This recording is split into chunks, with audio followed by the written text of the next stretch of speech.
At 2:17 in the morning, the forest was silent. Snow drifted slowly over the dark outlines of the Ardennes.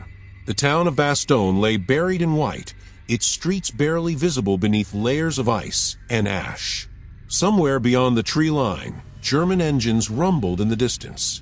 Inside the shrinking American perimeter, men of the 101st Airborne Division tightened their grips on frozen rifles. They were surrounded. No reinforcements, no clear supply lines, no winter clothing for many of them. And the most powerful counteroffensive Hitler had ever launched in the West was closing in. December 1944. The war in Europe was supposed to be nearing its end. Allied forces had broken out of Normandy, liberated Paris, and were pushing toward Germany. Many believed the collapse of the Third Reich was only months away. Hitler believed otherwise. In a final gamble, he launched a massive surprise attack through the Ardennes forest, a region considered too dense and too difficult for a large armored assault. The objective was bold: split Allied lines, seize the port of Antwerp, and force the Western Allies into negotiating peace. The plan relied on speed, shock, and confusion. And it worked. German panzer divisions smashed through thin American lines, creating a massive bulge in the Allied front, what would become known as the Battle of the Bulge. At the center of the road network that controlled movement through the region sat a small Belgian town, Bastogne. 7 major roads converged there. Whoever held Bastogne controlled the arteries of the battlefield. And when German forces advanced, elements of the 101st Airborne Division were rushed into the town to hold it. They were elite paratroopers, but they were not prepared for what was coming. Within days, German armor closed the ring. The town was encircled. Artillery began to fall without mercy. The cold became an enemy of its own. Temperatures dropped well below freezing. Many soldiers had no winter boots. Socks froze solid. Weapons jammed from ice. Frostbite cases mounted by the hour.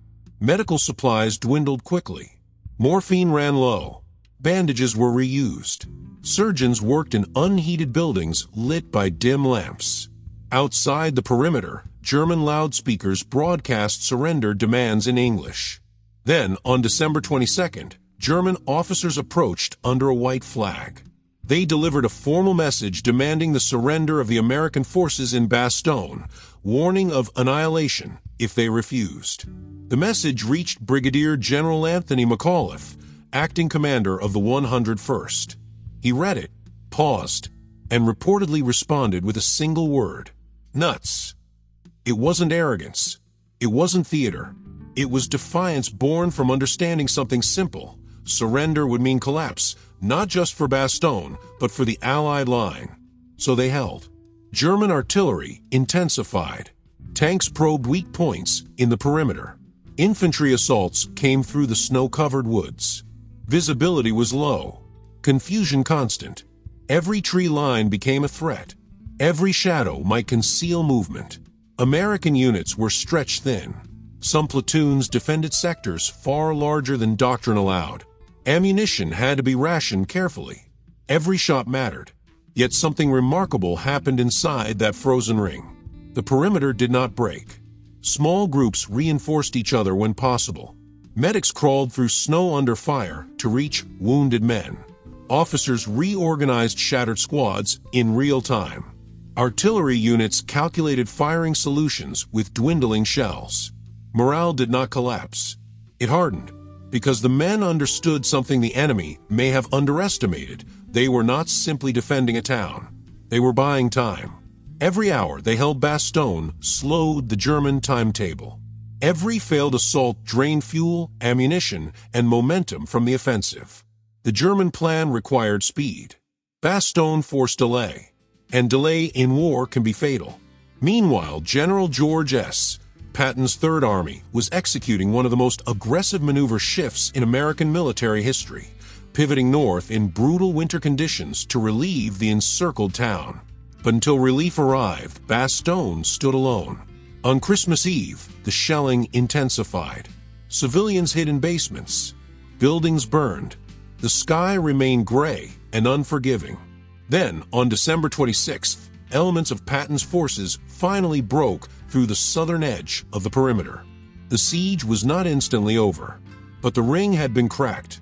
Bastogne had not fallen. Hitler's gamble was unraveling. In the weeks that followed, the German offensive stalled completely. Fuel shortages, Allied air superiority once the weather cleared, and fierce resistance along the Bulge halted the advance. The Third Reich had expended critical reserves in a desperate attempt to turn the tide.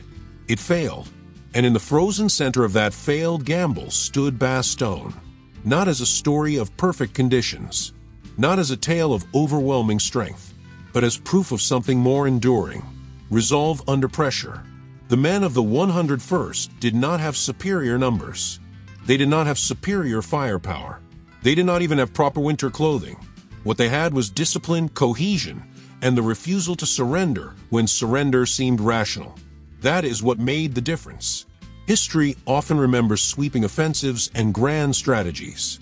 But wars are decided in places like Bastogne, in freezing foxholes, in exhausted glances exchanged between soldiers who understand that retreat is no longer an option, in single-word responses that carry the weight of entire campaigns. Nuts. It echoed far beyond that Belgian town. It signaled that momentum could be stopped, that aggression could be absorbed, that even when surrounded, a force could stand, not because it was certain of victory, but because it refused collapse. Some moments in history redefine what is possible. Bastogne was one of them, and that is what this channel is about. Because time and again, history shows us the same pattern. When the odds seem overwhelming, when logic says collapse is inevitable, someone chooses to stand. Against cold, against fear, against numbers, against expectation, against all odds. If stories like this matter to you, if you believe courage under pressure still deserves to be remembered, then you are already part of this journey. Subscribe to Against All Odds, because the next impossible stand is waiting, and history has no shortage of them.